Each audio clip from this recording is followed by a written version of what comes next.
The demand. The sky above New York City darkened at noon. People stopped on sidewalks, shielding their eyes as they looked upward. What they saw made their hearts stop. A ship larger than Manhattan itself blocked out the sun, casting the entire city into shadow. Within minutes, every screen on Earth flickered to life with the same image. Director Amelia Cross stood in the command center of the United World Forum in Geneva, watching the broadcast with her arms crossed.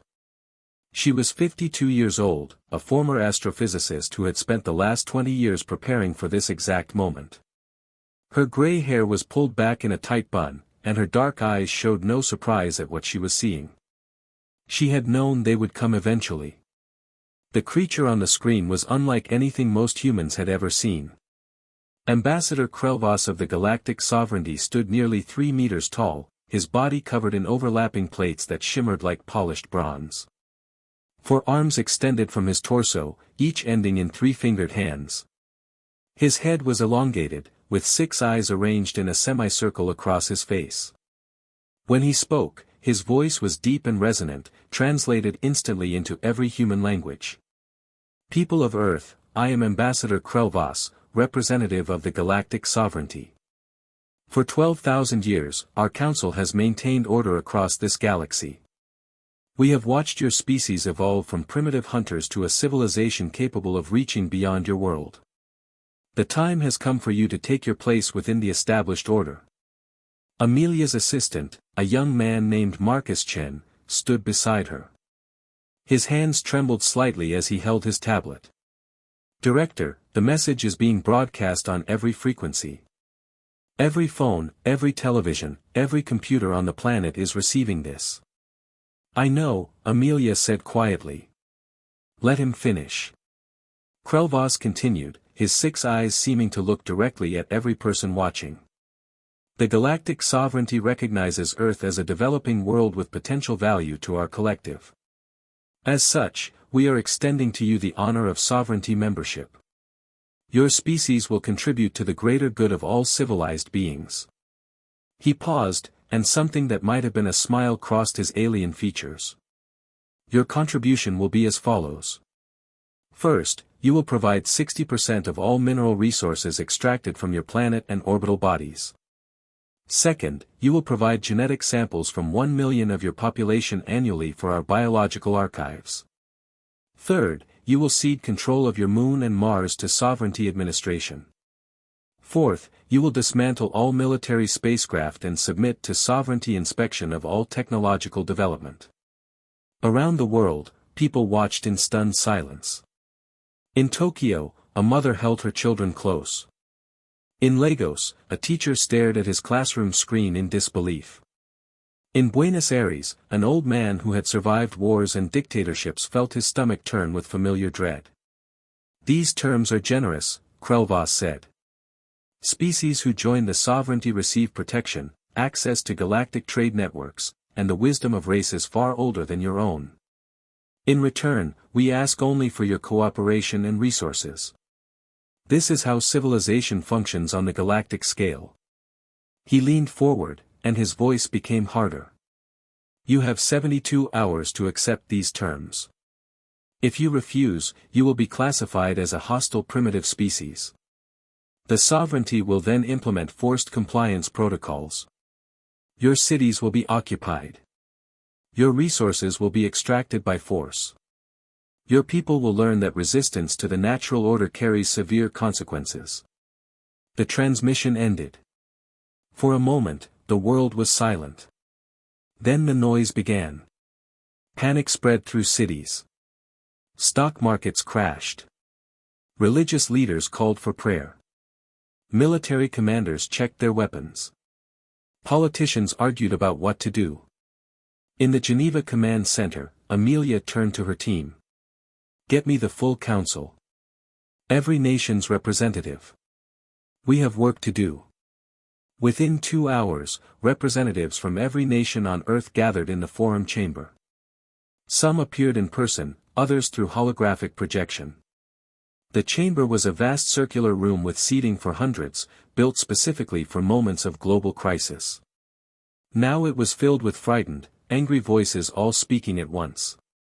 "We cannot fight them," shouted the representative from the European coalition. "One ship the size of a city just appeared in our sky. How many more do they have?" "We must negotiate," said another voice. "Perhaps we can reduce their demands. 60% is unreasonable, but 30% might be acceptable." "Acceptable?" The African Union representative stood up, her voice shaking with rage. "You want to give them 30% of our world? Send them 1 million of our people every year? Make us slaves and call it acceptable?"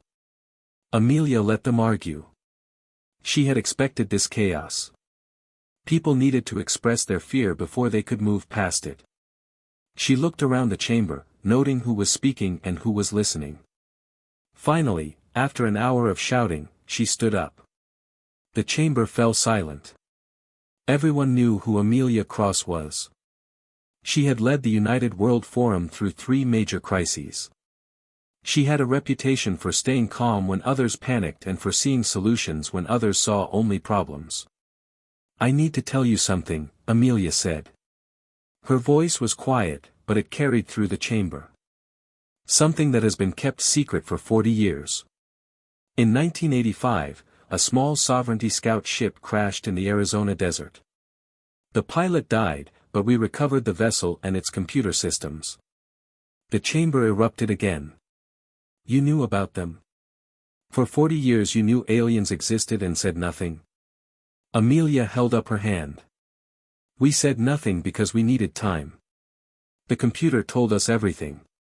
It told us about the galactic sovereignty, about their history of conquering younger species, about their demand for tribute.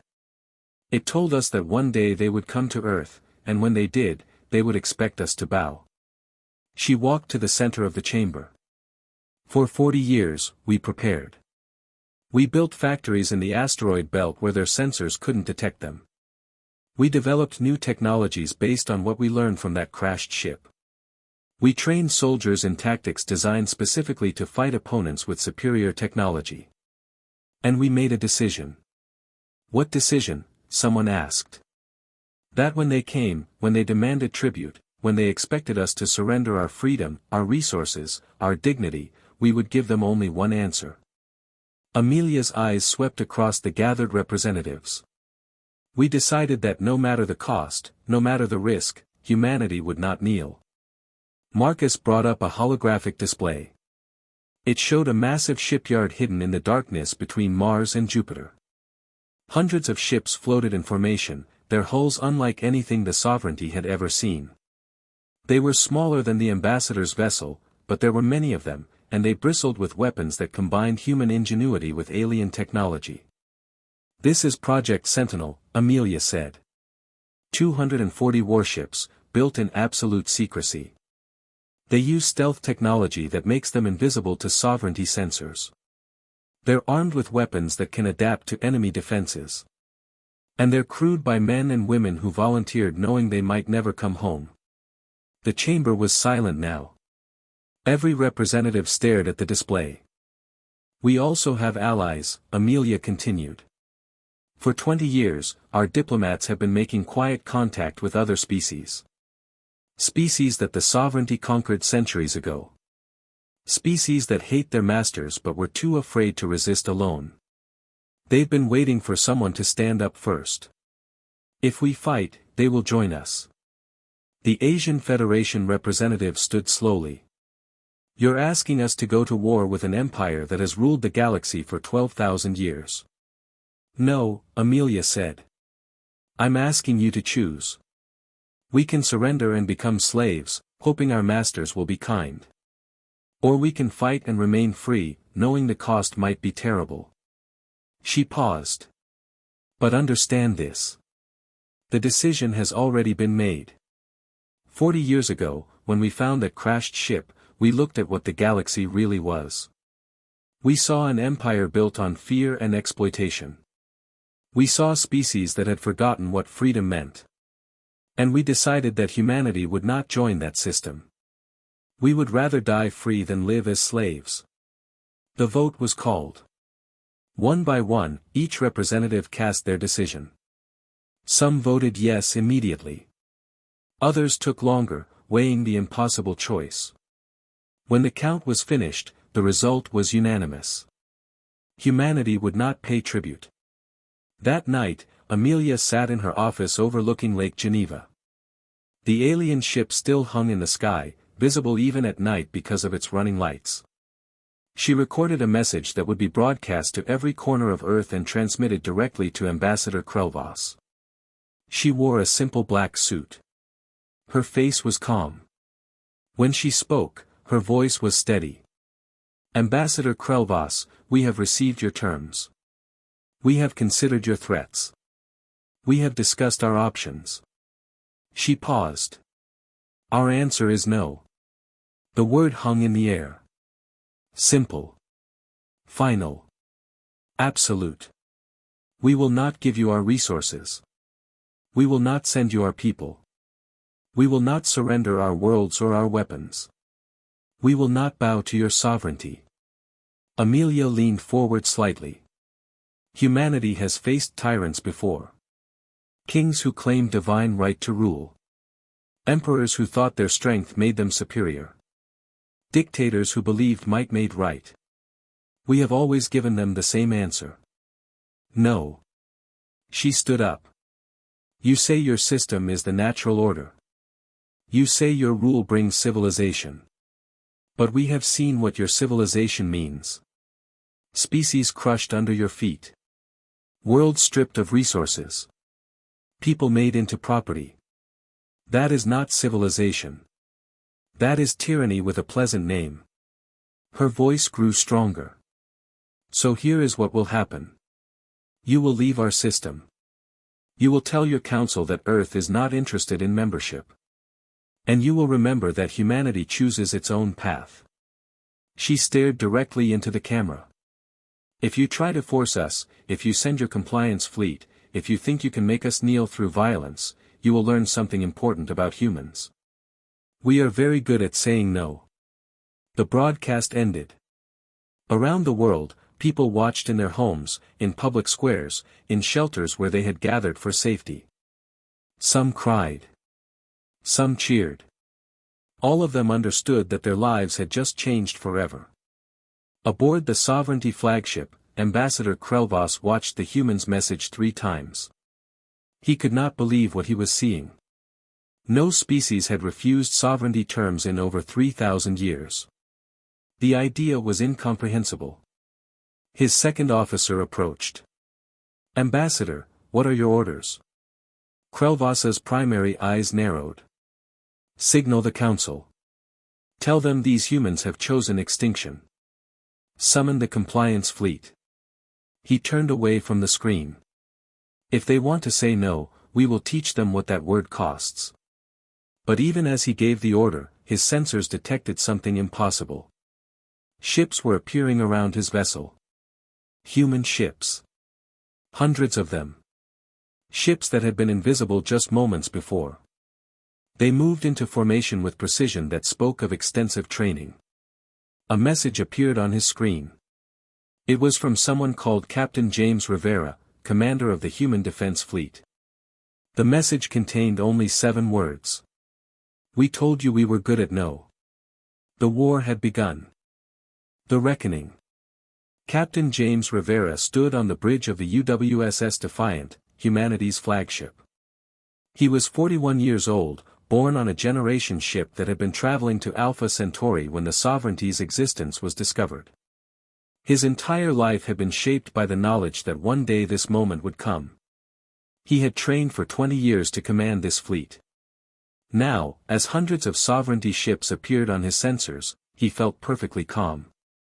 Status report, he said quietly. His tactical officer, Lieutenant Sarah Kim, studied her displays. Compliance fleet arriving through jump points. Current count is 800 vessels. They're forming a battle line between us and Earth. Our fleet strength? 240 combat ships operational. Allied vessels are jumping in now. We have confirmation from the Thelonian Resistance, the Varex Underground, and the Miran Liberation Cells. Total Allied strength will be approximately 400 ships. James nodded. The humans were outnumbered nearly 2 to 1, but numbers had never been humanity's advantage. Innovation was. Adaptability was. The willingness to try tactics that others considered impossible was. Launch the ghost drones, he ordered. Across the human fleet, thousands of small unmanned craft deployed. They were barely larger than fighter jets, built from materials that absorbed sensor waves rather than reflecting them. To sovereignty sensors, space appeared empty. But each drone carried a quantum communicator linked to human fire control systems. They would serve as the fleet's eyes and ears, invisible scouts that could coordinate attacks from unexpected angles. Ambassador Krelvas watched from his flagship as the compliance fleet arrived. 800 of the sovereignty's finest warships, each one a masterpiece of engineering refined over thousands of years. Ships that had conquered countless worlds. Ships that had never known defeat. The humans are deploying something, his sensor officer reported. Small craft, I think, but they disappeared from our screens immediately. Ignore them, Krelvas said. They are likely escape pods. The humans know they cannot win. He opened a channel to the human fleet. Captain Rivera, you have one final opportunity to surrender. Power down your weapons and prepare to be boarded. Your species will be granted limited autonomy in exchange for compliance. James listened to the ambassador's words and smiled. It was not a pleasant smile. Ambassador, let me tell you a story. 300 years ago, a nation on Earth called Britain had the most powerful navy in the world. They fought a war against colonists who had a few fishing boats and stolen weapons. The British had every advantage. Superior numbers, superior training, superior technology. Do you know what happened? I do not concern myself with primitive history, Krelvas replied. The colonists won, James said. They won because they refused to fight by the rules their enemy expected. They ambushed supply lines. They used terrain their enemy considered impossible.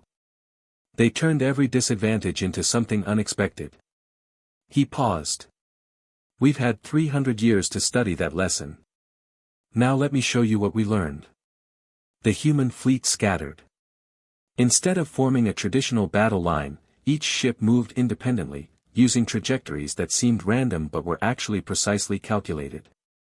The sovereignty fleet fired, their weapons powerful enough to vaporize a human ship with a single hit. But the humans weren't where the targeting computers expected them to be. Lieutenant Kim called out coordinates. Ghost drones have confirmed enemy command ship location. Uploading firing solutions now. Execute Doctrine 17, James ordered. 40 human ships suddenly appeared on sovereignty sensors.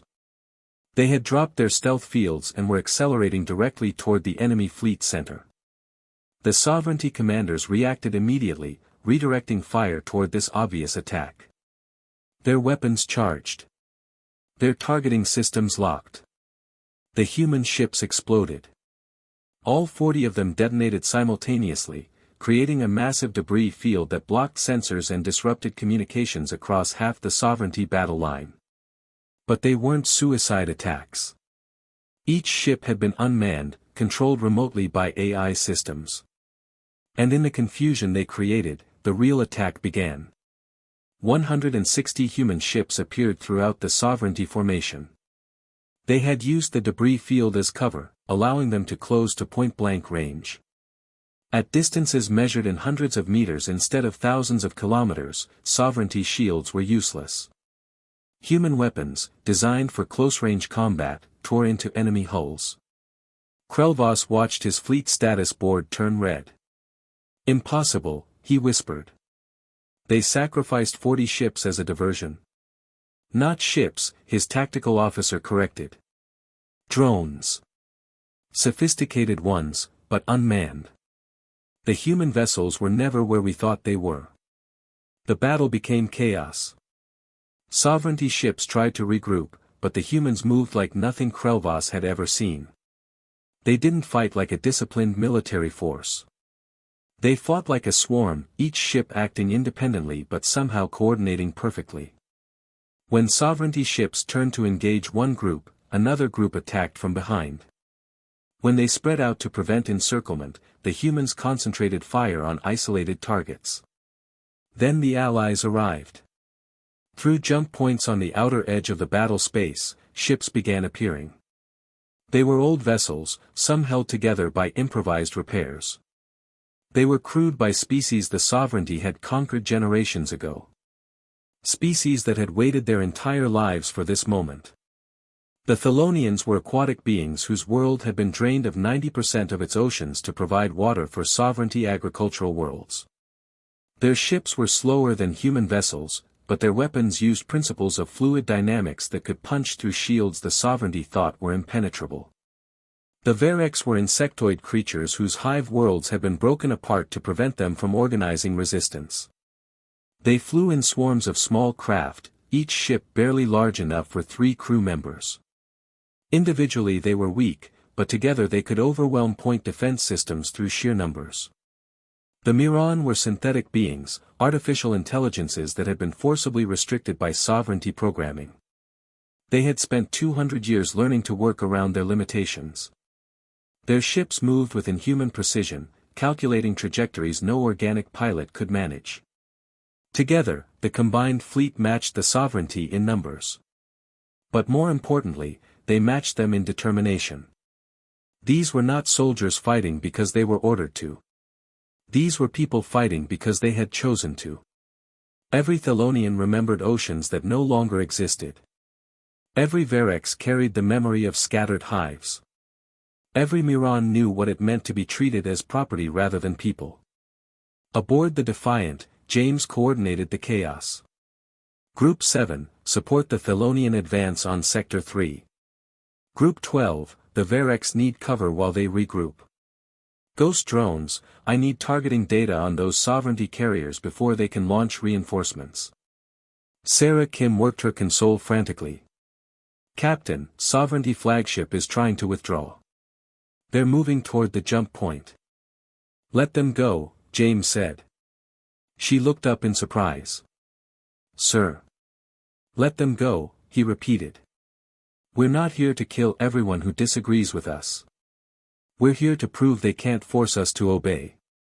If Krelvas wants to run home and tell his council that humans won't be pushed around, that's fine with me. The battle raged for 6 more hours. The sovereignty fleet was larger and more powerful, but they had spent 12,000 years fighting enemies who tried to match them ship for ship. They had no tactics for dealing with an enemy who refused to fight conventionally. No strategy for opponents who treated every rule of space combat as a suggestion rather than a law. When it ended, the sovereignty compliance fleet was broken. 300 of their 800 ships had been destroyed. 200 more were severely damaged. The rest were retreating toward jump points, abandoning the battle. The human fleet had lost 90 ships, most of them unmanned drones. Their allies had suffered heavier casualties, 200 vessels destroyed or disabled. But they had won. Krelvas sat in his command chair and stared at the tactical display. It showed human ships reforming into defensive positions around Earth. Shows Allied vessels celebrating their first victory in centuries. It showed the sovereignty's first military defeat in 3,000 years. Ambassador, his second officer said quietly. We must report to the council. Tell them what? Krelvas asked. That we were defeated by primitives. That species we conquered generations ago have risen against us.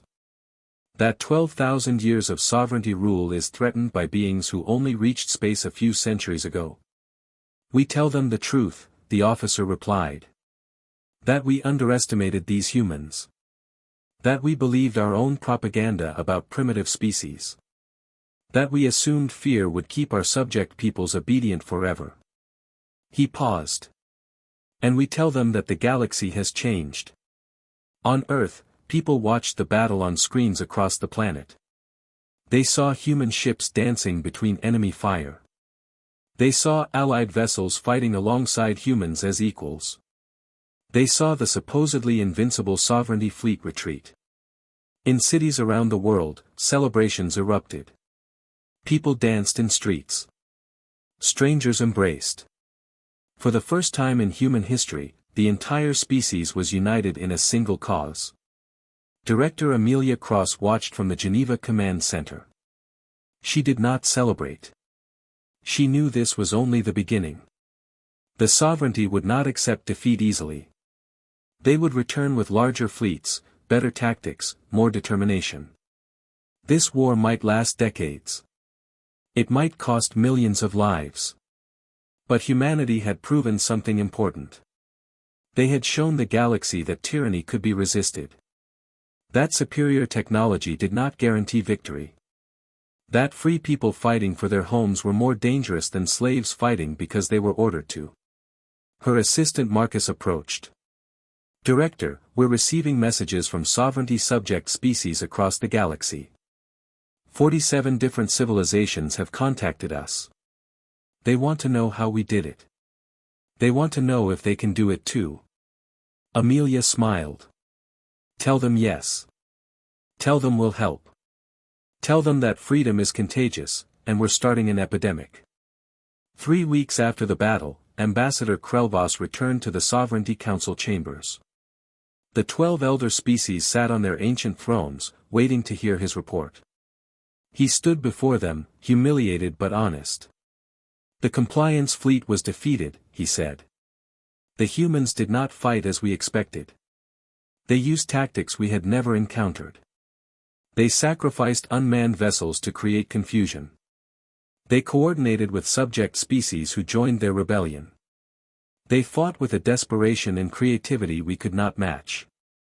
The head of the council, an ancient being whose species had founded the sovereignty 10,000 years ago, leaned forward. Are you saying these primitives are stronger than us? No, Krelvas said. I'm saying they are more motivated than us. Our ships are crewed by soldiers who fight because it is their duty. The human ships are crewed by volunteers who fight because they believe in what they are fighting for. When you threaten to take everything from someone, you remove their reason to hold back. Then we will send a larger fleet, another council member said. We will crush them completely. With respect, Krelvas said, I do not believe that will work. Every ship we send against them makes their victory more impressive to the species watching. Every battle they survive inspires more rebellions.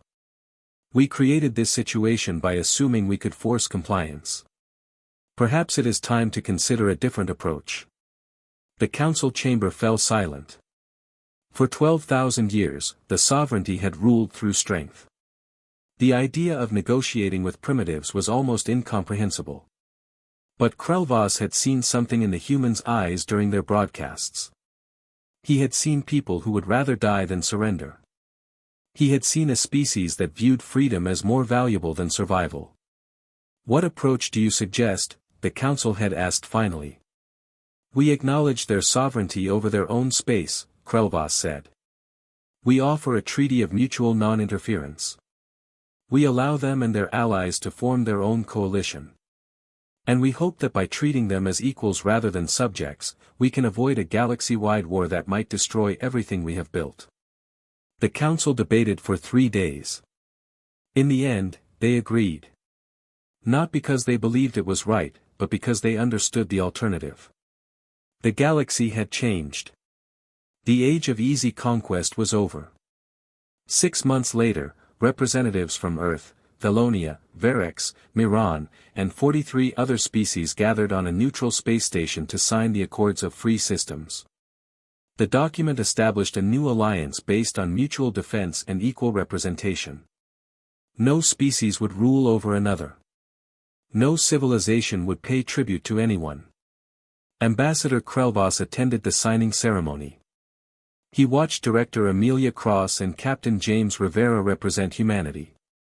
He saw the joy on the faces of species that had been enslaved for centuries.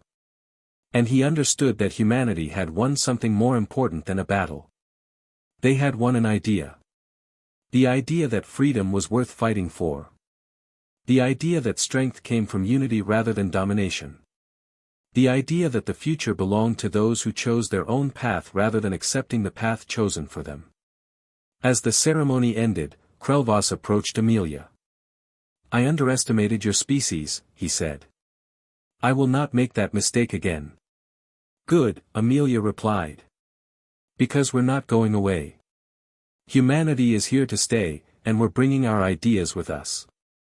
Ideas about freedom, equality, and the right of every being to determine their own destiny." She extended her hand in the human gesture of greeting. After a moment, Krelvas reached out and accepted it.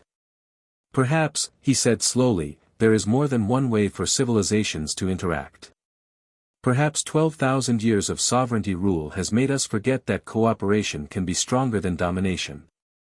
"Perhaps," Amelia agreed. "Why don't we find out together?" High above them, human ships and allied vessels patrolled the new borders of free space. They were outnumbered by sovereignty fleets.